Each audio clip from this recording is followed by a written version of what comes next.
Dear students, today we start replication. In previous video, we discussed some enzymes related to process of central dogma. Today we start replication of DNA. Replication of DNA. First हम बात करते हैं कि जो DNA होता है, DNA to type से वे करते हैं। टू टाइप जो होता है, टू टाइप की एक्टिविटी परफॉर्म करता है। एक होती है ऑटोकैटालाइटिक एक्टिविटी और सेकंड होती है हेटेरोकैटालाइटिक एक्टिविटी। यहाँ पे हमारे पास डीएनए ऑटोकैटालाइटिक क्या होता है? ऑटो मीन्स सेल, कि जिसमें क्या हो, डीएनए खुद को ही फॉर्म करे। डीएनए से डीएनए की फॉर्मेशन जब होती है तो वो होती है उसकी ऑटोकैटालाइटिक एक्टिविटी। और हेटेरोकैटालाइटिक एक्टिविटी कि जब डीएनए से एमआरएनए की फॉर्मेशन होती है। हेटेरो मीन्स डिफरेंट, कि जब डीएनए अपने अलावा किसी दूसरे की फॉर्मेशन करता है तो उसकी होती है हेटेरोकैटालाइटिक एक्टिविटी। तो डीएनए टू टाइप्स की एक्टिविटी परफॉर्म करा, ऑटोकैटालाइटिक और हेटेरोकैटालाइटिक एक्टिविटी।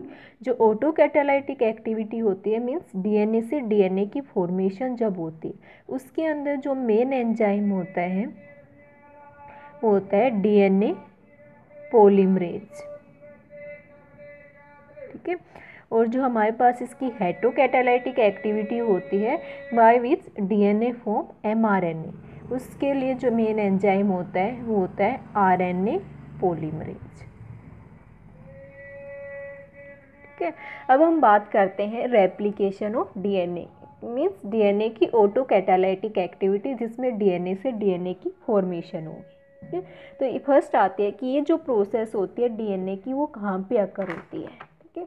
तो डीएनए की जो प्रोसेस होती है, तो हमें पता है कि डीएनए जो होता है सबसे पहले खुद को रेप्लिकेट कहाँ करता है? न्यूक्लियस के अंदर। अगर हम यूकैरियोट्स के अंदर बात करें तो यूकैरियोट्स के अंदर जो रेप्लिकेशन ऑफ डीएनए होती है वो होती है न्यूक्लियस के अंदर। क्योंकि डीएनए कहाँ प्रेजेंट होता है? क्रोमोसोम, और क्रोमोसोम कहाँ होते हैं? न्यूक्लियस के अंदर। तो यूकैरियोट्स के अंदर जो डीएनए की रेप्लिकेशन होती है वो न्यूक्लियस के अंदर होती है। अगर हम प्रोकैरियोट्स की बात करें, प्रोकैरियोट्स के अंदर जो प्रोकैरियोट्स के अंदर रेप्लिकेशन ऑफ डीएनए जो है वो होता है साइटोप्लाज्म के अंदर। क्योंकि प्रोकैरियोट्स के अंदर क्या होता है? न्यूक्लियर मेम्ब्रेन एब्सेंट होती है। न्यूक्लियर मेम्ब्रेन एब्सेंट होने की वजह से उसका जो जेनेटिक मटेरियल है, क्रोमेटिन थ्रेड्स है, वो सब कहाँ होता है? साइटोप्लाज्म के अंदर ही डिस्पर्स होता है। कि इसलिए प्रोकैरियोट्स के अंदर रेप्लिकेशन ऑफ डीएनए होते हैं साइटोप्लाज्म में, और यूकैरियोट्स के अंदर होती है न्यूक्लियस के अंदर। ठीक है। और एक्चुअल में होता है क्या? रेप्लिकेशन ऑफ डीएनए, रेप्लिकेशन मतलब रेप्लिकेट करना, खुद को, खुद की डबल कॉपी बनाना। ठीक है। रेप्लिकेट करना, रेप्लिकेट करना मीन्स डीएनए से डीएनए की फॉर्मेशन जो होती है, जो किसके थ्रू करता है? इसकी ऑटोकैटालाइटिक एक्टिविटी होती है। ठीक है। अब हम बात करते हैं कि जो डीएनए की रेप्लिकेशन जो थी, रेप्लिकेशन ऑफ डीएनए जो थी, इसके लिए डिफरेंट जो है, कि किसी ने बताया कि जो डीएनए रेप्लिकेशन है कंजर्वेटिव प्रोसेस है, किसी ने बताया सेमी कंजर्वेटिव प्रोसेस है। तो इसके लिए सबसे पहले एक्सपेरिमेंट किया गया। ठीक है। तो जो एक्सपेरिमेंट था वो क्या था? इसका मीजल्सन एंड स्टाल ने 1958 में, मीजल्सन एंड स्टाल 1958। ठीक है। ये दो साइंटिस्ट थे जिन्होंने ये प्रूव किया कि जो डीएनए रेप्लिकेशन है वो एक सेमी कंजर्वेटिव प्रोसेस है। यहाँ पे एक टर्म यूज की उन्होंने, semi conservative. Semi means half, conservative means conserve, किसी चीज़ को हम प्रिजर्व करते हैं कि जो पहले थी वैसी ही रहे, तो उसको हम बोलते हैं कंजर्व। तो सेमी कंजर्वेटिव मीन्स कि हमारे पास ऐसा डीएनए होता है जिसके अंदर क्या होता है? हाफ जो होता है वो पेरेंट स्टैंड जो होते हैं वो कंजर्व होते हैं, और हाफ जो होता है न्यू स्टैंड सिंथेसिस करता है। तो ये बताया था मीजल्सन एंड स्टाल ने, और इसके लिए उन्होंने क्या किया था? एक एक्सपेरिमेंट्स परफॉर्म किया था इस semi conservative mode of replication को एक्सप्लेन करने के लिए। ठीक है। तो इसके लिए उन्होंने क्या किया था, इन्होंने जो एक्सपेरिमेंटल मटेरियल चूज किया था वो था उन्होंने ई कोलाई बैक्टीरिया जो था वो उनका एक्सपेरिमेंटल मटेरियल था। एक्सपेरिमेंटल मटेरियल उन्होंने क्या किया, ई कोलाई को चूज किया। ई यहाँ पे क्या है, जीनस है, ठीक है, और कोलाई क्या है, स्पीसीज। तो इसको सी को स्मॉल लिखेंगे, ई यहाँ पे होता है एस कैरिका कोलाई, ठीक है। इस कोलाई, ये जो बैक्टीरिया था, इस बैक्टीरिया को उन्होंने क्या किया, नाइट्रोजन के आइसोटोप्स के अंदर ग्रो किया। N14 और N15 जो है उन्हें 2 आइसोटोप्स ऑफ नाइट्रोजन लिए, ठीक है। ये दो जो आइसोटोप्स थे नाइट्रोजन के, इन्होंने जो N14 था इसको नॉर्मल बोला, और जो N15 था इसको हैवी आइसोटोप, और कई जगह पे तुम्हें इसकी जगह पे रेडियो एक्टिव आइसोटोप लिखा मिलेगा, ठीक है। तो उन्होंने क्या किया, N14 और N15 2 आइसोटोप्स ऑफ नाइट्रोजन लिए, और इन आइसोटोप्स के अंदर जो है ई कोलाई बैक्टीरिया था उसको ग्रो करवाया, ठीक है। तो सबसे पहले उन्होंने क्या किया, ई कोलाई जो बैक्टीरिया है उसको N15 मीडियम के अंदर, ठीक है, कि जैसे कोई सॉल्यूशन है उसके अंदर उन्होंने क्या किया, N15 जो है नाइट्रोजन को प्लेस किया, और उसके अंदर ये जो ई कोलाई बैक्टीरिया है इसको ग्रो करवाया up to 7 generation, up to 17 generations, ठीक है। कि उन्होंने सबसे पहले क्या किया, एक्सपेरिमेंटल मटेरियल चूज किया ई कोलाई बैक्टीरिया को, और इसको नाइट्रोजन के आइसोटोप्स जो है उनके अंदर सबसे पहले उन्होंने N15 मीडियम लिया, और उसके अंदर कॉन्टीन्यूसली जो ई कोलाई बैक्टीरिया था उसको 17 जनरेशन्स तक ग्रो करवाया, ठीक है। 17 जनरेशन्स के बाद उन्होंने क्या देखा कि उनको जो DNA मिला, ठीक है, उनको जो DNA मिला उसके दोनों जो स्टैंड थे, दोनों स्टैंड के पास क्या था, N15 था, ठीक है। ये उनको मिला आफ्टर 17 जनरेशन, ठीक है। फर्स्टली उन्होंने क्या किया, ई कोलाई बैक्टीरिया लिया, उसको N15 मीडियम में 17 जनरेशन्स तक ग्रो करवा, 17 जनरेशन्स तक कॉन्टीन्यूसली ग्रो करवाने के बाद उनको जो बैक्टीरिया का DNA मिला, उस DNA के अंदर दोनों स्टैंड्स जो थे उनके पास N15 था, ठीक है। अब ये जो N15 था इसको उन्होंने क्या किया, नॉर्मल मीडियम N14 के अंदर ग्रो करवाया, ठीक है। अब N14 में ग्रो करवाने के बाद उनको क्या मिला, वो देखा कि जो N15 मीडियम था, देखो अब हमें पता है कि इसके ऊपर क्या कर, कि जैसे हमारी बॉडी के एंजाइम्स प्रेजेंट होते हैं वो इनको क्या कर देंगे, सेपरेट्स कर देंगे, ठीक है। 2 स्टैंड थे, चलो इसको नेक्स्ट पेज पे ड्रॉ करते हैं जिससे अच्छे समझ में आए, ठीक है। देखो उनको क्या मिला, ये बना लेते हैं, उनको N15 मिला, ठीक है। अब इस N15 को उन्होंने N14 मीडियम में ग्रो करवाया, N14 मीडियम में ग्रो करवाया तो उन्होंने क्या देखा कि उनको ऐसा DNA मिला, अब N15 था, इसके 2 स्टैंड ऐसे बना लेते हैं, ठीक है। जो N15 था N15, और यहाँ पे भी क्या है N15, ठीक है। और N15 जब इनको N14 मीडियम में ग्रो करवाया तो उन्होंने देखा कि साथ में इसके क्या मिला, N14 का स्टैंड मिला, ठीक है। ये जो मिला इनको ये F1 जनरेशन मान लेते हैं, ठीक है। इसी जनरेशन को उन्होंने दोबारा से फिर से N14 मीडियम में ग्रो करवाया, ठीक है। अब N14 मीडियम में ग्रो करवाया तो उन्होंने देखा कि जैसे 4 स्टैंड चारों सेपरेट होंगे, तो उनको हमें क्या मिला, ऐसे 4 स्टैंड N15 N14, यहाँ से N14 N15, ठीक है। ये 4 स्टैंड, अब चारों स्टैंड N14 मीडियम में ग्रो करवाया तो चारों स्टैंड ने अपने न्यू स्टैंड सिंथेसाइज कर लिए, ठीक है। N14 के चारों नए स्टैंड सिंथेसाइज हुए, ठीक है, जैसे ये मिला उनको। तो ये जो सिंथेसिस ये कैसे हुई कि जो N15 है, जैसे दो स्टैंड है तो सबसे पहले ये दोनों स्टैंड्स जो होते हैं क्या करते हैं, खुद को सेपरेट करते हैं। और सेपरेट करने पे क्या होता है, दोनों के अंदर एक एक पेरेंट स्टैंड पास होता है और एक एक जो न्यू स्टैंड होता है वो उसकी कॉम्प्लीमेंट्री बेस पेयरिंग से सिंथेसाइज हो जाता है। कि जैसे ये जो है हमारे पास ये पेरेंटल स्टैंड है, ठीक है।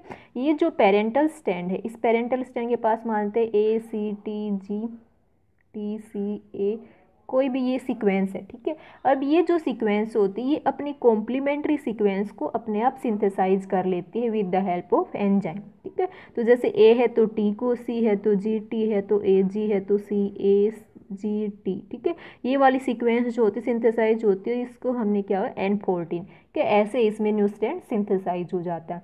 फिर नेक्स्ट जनरेशन में जब इनको N14 मीडियम में ग्रो करवाया तो ये 4 स्टैंड थे, चारों सेपरेट हुए और एक जो स्टैंड थे इन्होंने अपने कॉम्प्लीमेंट्री बेस पेयरिंग से सिंथेसाइज कर लिया, ठीक है। तो इससे उन्होंने क्या प्रूव किया कि हर जनरेशन में क्या था, एक स्टैंड जो था वो पेरेंटल था जो हर जनरेशन के अंदर कंजर्व था, और एक स्टैंड जो था वो न्यू सिंथेसाइज हो रहा, ठीक है। तो जो पेरेंटल स्टैंड है वो क्या था, कंजर्व था हर जनरेशन के अंदर, ठीक है। और इसी पेरेंटल स्टैंड को क्या बोलते हैं, टेम्पलेट स्टैंड, ठीक है।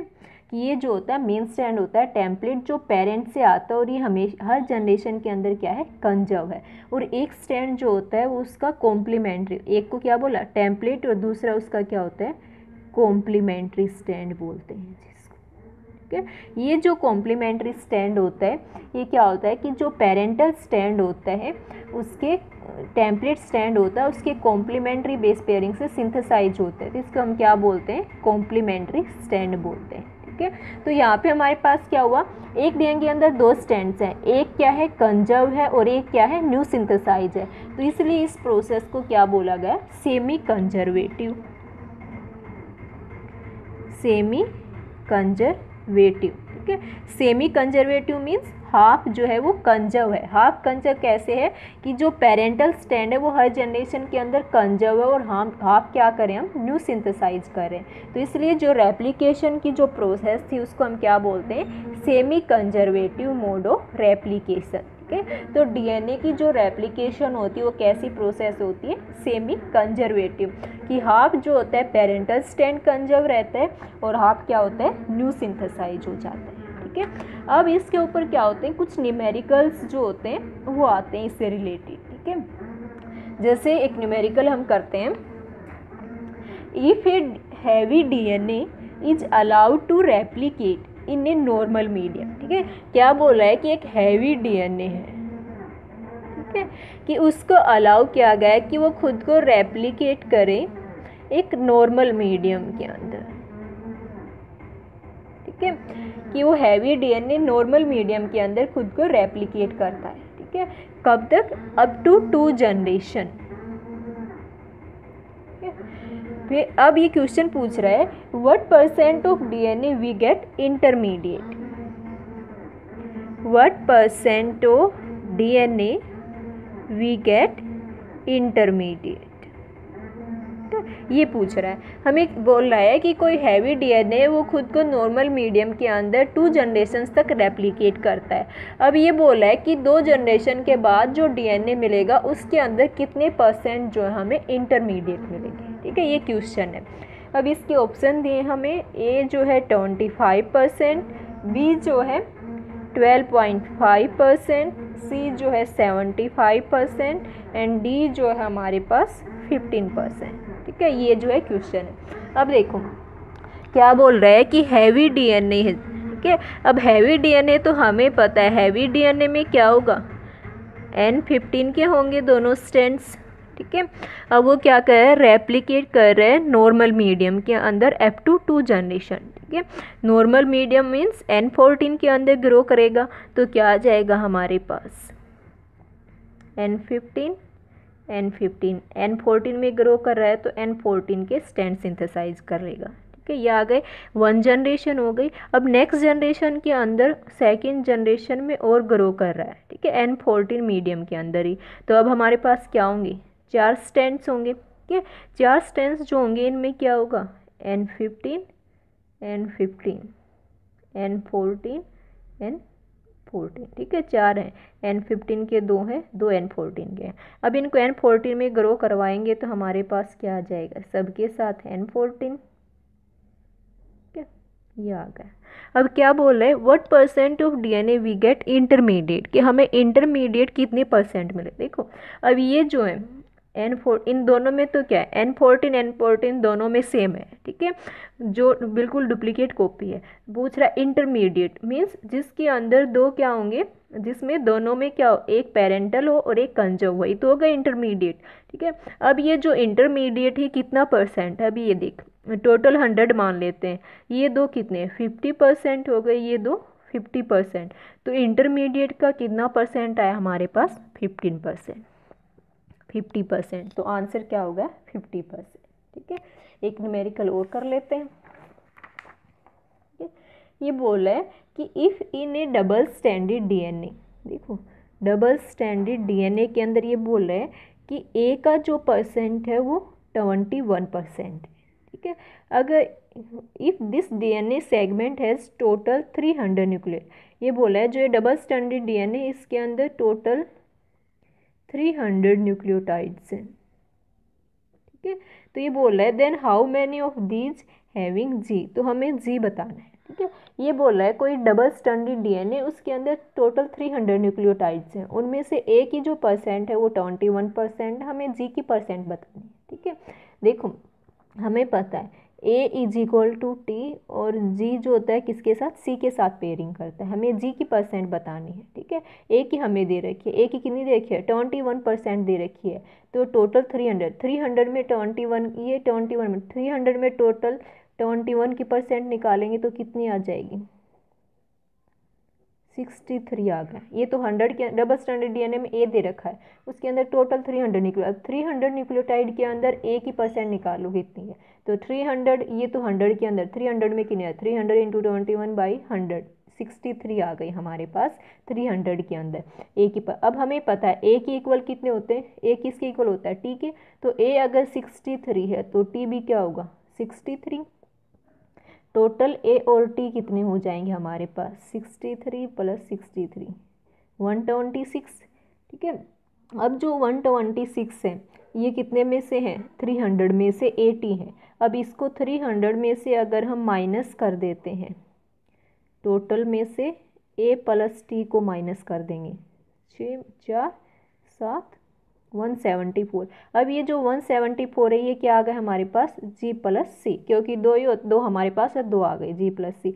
अब ये जो 174 इसमें जी + सी दोनों, अब हमें क्या बताना है, सिर्फ जी का परसेंट बताना है, तो 174 को 2 से डिवाइड कर देंगे,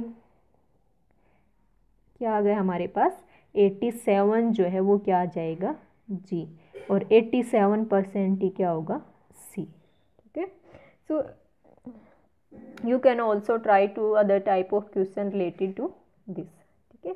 जब मैं एक क्वेश्चन देती हूँ तुम्हें कि कोई हमारे पास डबल स्टैंडर्ड डीएनए है, ठीक है, डबल स्टैंडर्ड डीएनए है, उस डबल स्टैंडर्ड डीएनए में हमें जो है जी का परसेंट जी जो है वो दे रखा हमें 28%, ठीक है। फिर और हमें बोला है कि टोटल कितने हैं हमारे पास 5000 जो है वो न्यूक्लियोटाइड है, ठीक है। तो हमें क्या बताना है, हमें बताना है ए + टी का कंपोजिशन, ठीक है। ये क्वेश्चन है तुम्हारा, देखो क्या बोल रहा है क्वेश्चन, मैं लिख देती हूँ। If in a double standard DNA the percent of G is 28%, if this DNA segment has total 5000 nucleotides, then how many of these having A + T composition, ठीक है। ये क्वेश्चन है तुम्हारे पास, ठीक है। क्या है, if in a double stranded DNA percentage of G is 28%, if this DNA segment has total 5000 nucleotides, then how many of these having A+T composition. ठीक है, ये क्वेश्चन है, तुम इस क्वेश्चन को सोल्व करके मेरे पास सेंड कर देना। ठीक है, so that's for today. Till next time we will meet with something new. Till then, stay safe and healthy. Thank you.